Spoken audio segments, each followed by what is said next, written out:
Good morning. It is 10 o'clock in the morning, Wednesday, the 1st of May 2014. It's quite cool out this morning. It was officially 0 degrees, so just the edge of getting a frost. I'm standing at almost the corner of my backyard, which is on the east side of the house. Hello, the neighbour's pussycat's come to see me.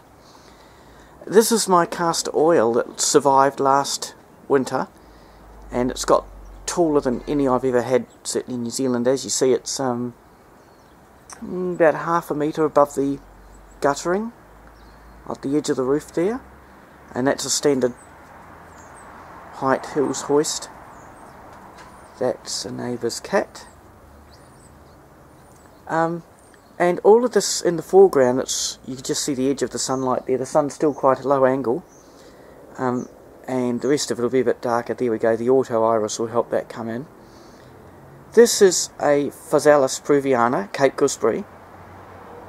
It's planted right back by the brick wall there.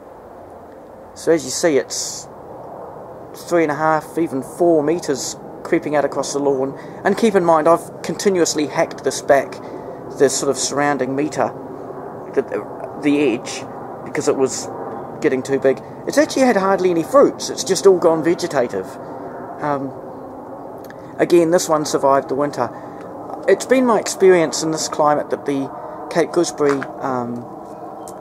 generally the winter here, if you plant it close to the house, that most of the top of the plant will die off in the small frosts, but it will regrow from the base in spring. So they do tend to winter over. It is rare though for the castor oil to live. I'm wondering if it can get high enough, if the thicker, more woody stem might survive the frost, or light frosts, but again it just depends what we get. Remember, in 2011 we had 2 once in 30-year snowfalls, and in 2012 we had 1 once in 30-year snowfall. So, yeah, there you go. So, that's plenty. I've waffled on. But as you see, that's a really good height. Yes, it's interfering with the washing line a bit there. When I've planted these previously, I've planted them a little bit more that way.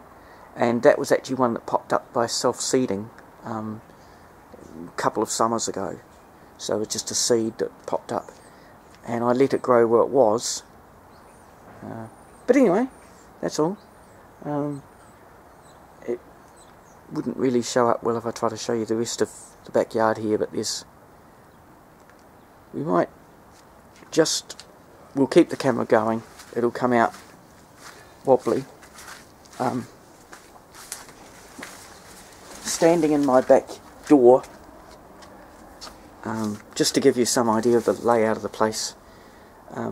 So there's a shelf there of some seedlings, mostly young palms. Where the house next door fell down, was demolished, 2 new townhouses are being built. They're just not quite finished, and there's now a nice new wooden fence along there.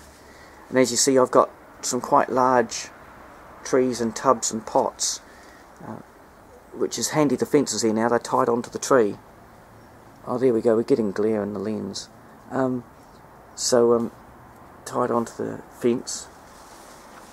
And the area right close to the back door is where I've put some smaller castor oil and Cape Gooseberry plants, where they'll hopefully survive the winter. And that's the end of this video.